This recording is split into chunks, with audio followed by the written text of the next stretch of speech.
What happens if you get it wrong? Every time we have one of these classes, people go, well, what if I get it wrong? Now I blew it. No, you didn't blow it. We talk about the laws of negotiation gravity. The desire to correct is irresistible. People can't wait to correct you. First of all, like I said, when you're saying the label, you're not saying for certain that's what the label is. What you're doing when you're using the label, you're asking for confirmation.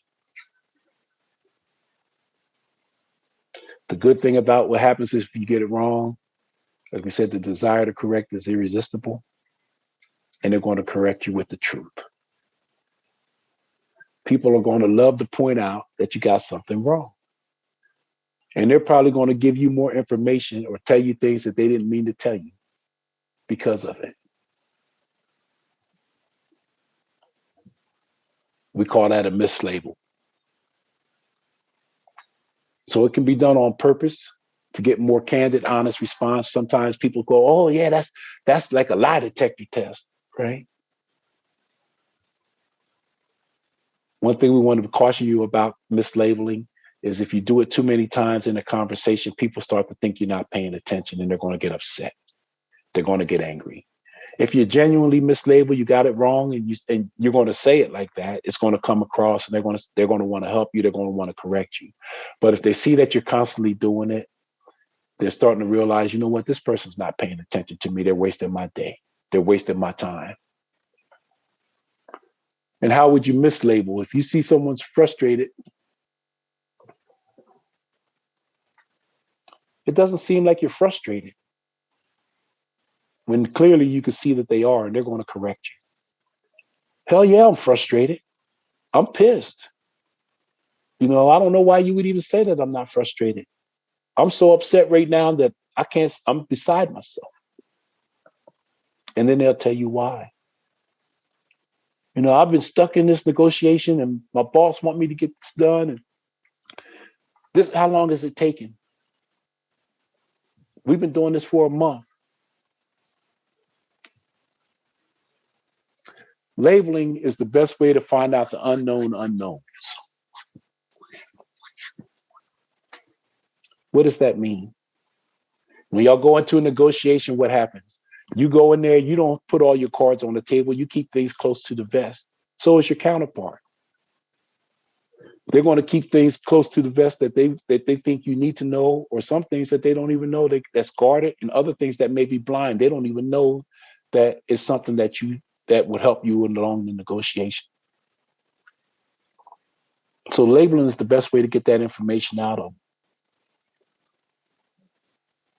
That's what we call the black swans. And guess what happens when you have one black swan? I used to say packs, but they travel in flocks. You're going to find 2 or 3. They're going to start to reveal themselves, and they're going to be game changers for you in the negotiation or the conversation. Now, what's the next one? We talk about mirrors. Mirrors, all that is repeating back the last 1 to 3 words. Normally no more than 5. And if you're good at it, you could do it anywhere in the conversation. But mirrors are used if you're having a difficult time coming up with a label. If you're listening to your counterpart and you can't think of a label in the moment, you want to mirror the last 1 to 3 words. It's a good way to keep the conversation going. It's a good way to build rapport. Let the counterpart know that you're listening, you're paying attention, that you're engaged, you're involved. You're repeating back things that just came out of their mouth. They know you're listening. And you can make the content, you can make a mirror a question or a statement. You do that by your inflection. Downward inflection means you understand. 1 to 3 words. If you use upward inflection or the inquisitive inflection, it means you need more information. 1 to 3 words. So depending on how you use your inflection in the context, you're going to be able to get more information. You're either going to acknowledge that you get it, or you're going to say, hey, I need help.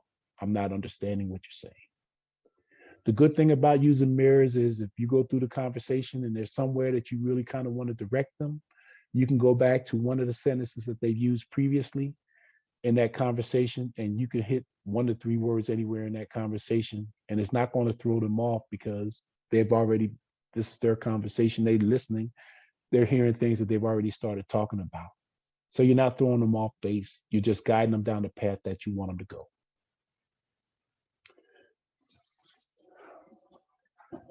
I always laugh about this because I'm a clown. I like to joke. Not mirroring body language or feelings. But I told you all about the two ladies feeling the sympathy, feeling what you're feeling. Oh, you know, I had a headache. Oh, I have a headache. Everything that this other person's feeling, now you feeling it. You're not trying to get common ground.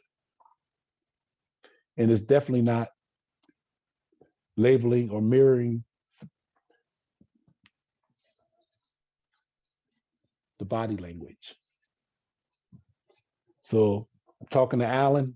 Alan's talking to me. Alan does this, I do this.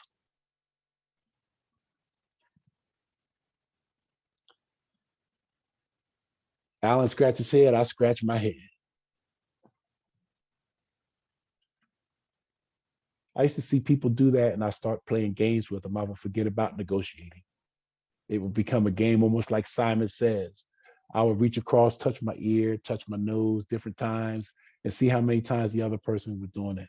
And if you came back and asked me what was going on in the conversation, I probably couldn't tell you because I was so busy trying to count how many times I convinced them by using body language to make them do something that they didn't even realize they were doing. So you don't want to mirror the body language. Now, dynamic silence is intentionally creating, avoiding the conversation. It's one of the easiest and one of the hardest skills to use. It's going to take a conscious effort. People don't like silence. It makes them uncomfortable. The average time you want to be quiet is 2 to 3 seconds, but sometimes it can go longer. When you get quiet, people don't like it. They're going to want the conversations to start up again. And normally the counterpart is going to start the conversation. Now, if it goes longer than 10 seconds, you count it 1001, 1002, 1003. Now you're starting to get nervous because everybody's quiet. You don't know what's happening, you know, and now you want to get back in the conversation. A lot of people will start explaining. You just want to remember, label. It seems like there may be something that I'm failing to pay attention to or be sensitive to. And the other person's going, yeah, well, you know, and they're going to start the conversation. Now, one of the 3 personality types, negotiator types that we use, they value silence. And we'll talk about them a little later on. That's going to be the analyst. They like to have time to go ahead and be able to assess what's being said, listen to the data, and process the data. The assertive personality type, they're going to take that meaning or what? It's time for me to keep on talking. So you're not going to have a problem with the assertive. If you give them silence, they think, you know, you're giving them the green light to talk more. And that's what you want. That's how you're going to gather data. If you're dealing with the personality type that would be considered the accommodator, and it goes for 5 to 10 seconds, they're going to start getting nervous. They're going to think that they did something wrong.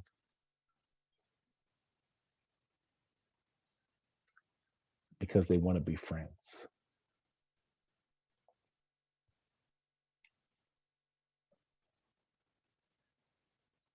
Dynamic silence is also good for unwarranted comments. We talked about building tactical empathy. If somebody gives an unwarranted comment or a negative comment to somebody and they know they did it, if you say stay quiet, you're going to give the other person to correct themselves and apologize. And they'll normally correct themselves and say, oh, you know, I didn't mean that. Along with the silence, normally your facial expressions are going to tell them you didn't appreciate hearing that. And 9 times out of 10, they're going to stop and they're going to go on. They're going to go on and apologize and move on and keep the conversation going. Most importantly, though, about the silence for us, it's going to keep you from stepping on the label or the mirror. You throw out a good label, you mirror it really well, and before you gave that person the chance to comment or respond, you started talking again. Throw out the label, throw out the mirror, get quiet. Let it work.